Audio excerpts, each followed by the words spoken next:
The United States is allowing domestic oil company Chevron to operate in Venezuela, at least for now. The Treasury Department issued a 6-month authorization for oil extraction, one that could be revoked at any time. Stipulations of the deal say that any profits from the extraction will go to paying off debt to the Chevron company, debt incurred when Maduro's regime froze operations in the country.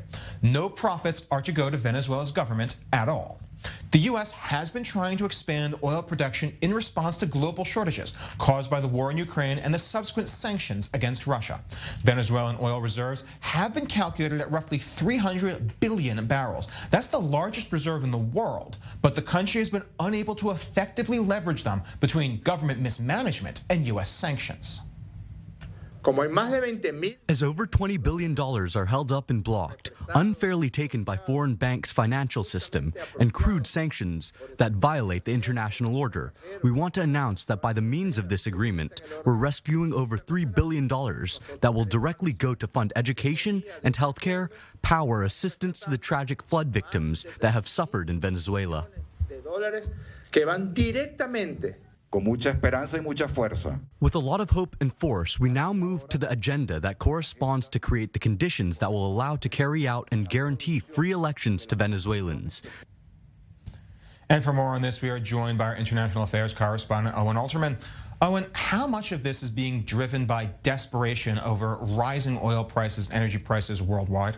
I think it's a big part. I mean, listen, obviously this deal itself, Ariel, not expected to make a big dent in global oil prices. It simply isn't going to be enough oil pumped under this deal to make that kind of an impact. But obviously it's part of a wider policy. And I think there are two things going on. Number one, I think a recognition of the United States that Nicolas Maduro is there to stay. And whatever the impact of the U.S. recognizing Juan Guaido as Venezuela's president, it didn't have the impact of actually making him president. And I think that there has to be a recognition of reality that this is the government that Washington has to deal with. And obviously there is this concession of this humanitarian fund, which was the rationale for allowing Chevron to go ahead with this, giving Washington space to try to, again, climb down from the tree and recognize the fact that it's Maduro, for better or worse, who's in control of the country.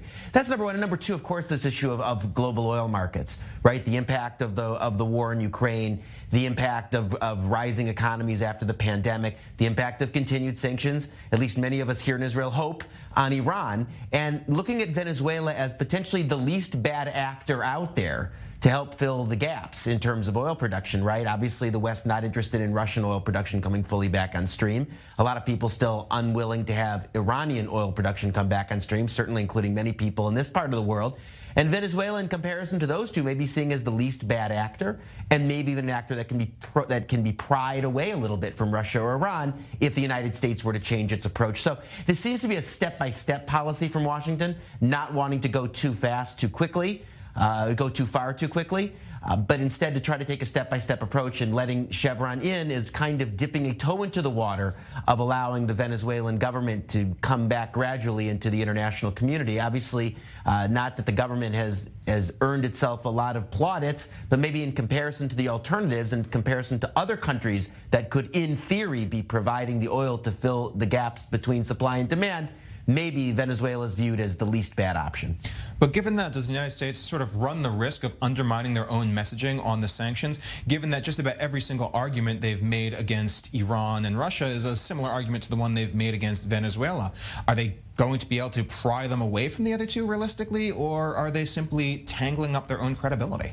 To some degree, obviously, listen, there is a loss of credibility here. The U.S. had a policy toward Venezuela going back a decade or more, albeit under the Trump administration, but I think not without support across the aisle. And now the United States taking a very different tack. And so there is a kind of loss of credibility there. But Ariel, frankly, I'm not sure it was all that credible to begin with to recognize Juan Guaido, and it was clear that he wasn't in control of the country. As for the comparison between Venezuela on one hand and Russia and Iran on the other, I think there are obvious differences in terms of the conduct of Russia, the conduct of Iran, and the conduct of Venezuela, which, for better or worse, hasn't been directed outside the country, outside Venezuela's borders, to the same degree, to the same extent, and with the same vicious impact that the conduct of Russia and Iran has been directed outside their borders. So I think that's one obvious place for a distinction. Sure, there's a kind of loss of credibility, but it often obviously happens in international relations and foreign policy that circumstances change and the policies have to change with them. Okay. I guess it's a case of the devil you know, or at least the devil you can tolerate. Thank you very much, Owen.